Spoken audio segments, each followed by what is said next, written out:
Heat stroke হলো অতিরিক্ত তাপজনিত অসুস্থতা। এই সময় শরীর তার তাপ নিয়ন্ত্রণে ব্যর্থ হয়ে যায়। প্রচণ্ড গরমে হিট স্ট্রোক হওয়ার আগে শরীর জানান দেয় হিট এক্সহশনের মাধ্যমে।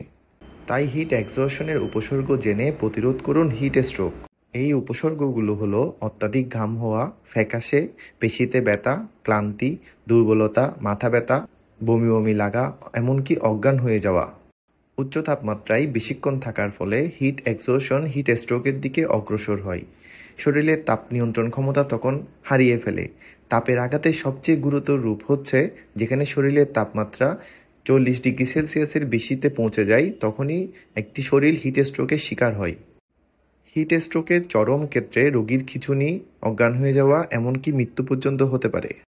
কিভাবে আমরা প্রতিরোধ করব? ঢিলেঢালা হালকা রঙের পোশাক পরা, সানগ্লাস ব্যবহার করা, ছাতা ব্যবহার করা, বারে বারে ঠান্ডা তরল পান করা, ডিহাইড্রেশন হওয়া থেকে নিজেকে প্রতিরোধ করা, গরম পরিবেশে বেশিক্ষণ ভারী কাজ না করা, বাইরে থাকলে ছায়ায় বিশ্রাম করা, ঘন ঘন তরল পান করা, শিশুকে গাড়িতে 5 থেকে 10 মিনিটের বেশি অযত্নে না রাখা, শীতাতপ নিয়ন্ত্রণের জায়গা থেকে হঠাৎ শরীরের সাথে মানানসই নয় এমন টেম্পারেচারে বের না হওয়া।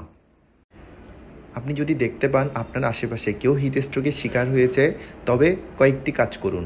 রোগীকে ছায়াময় শীতল জায়গায় নিয়ে যান, অতিরিক্ত পোশাক সরিয়ে ফেলুন, রোগীর আশেপাশে ভিড় এড়িয়ে চলুন, দ্রুত ঠান্ডা করার ব্যবস্থা করুন। রোগীকে ঠান্ডা ঝরনা বা ঠান্ডা জলের সঙ্গে স্পঞ্জিং, বরফ প্যাক কপালে, ঘাড়ে, বগলে, কুঁচকিতে লাগান এবং প্রয়োজন মনে করলে রোগীকে দ্রুত হাসপাতালে সরিয়ে ফেলুন।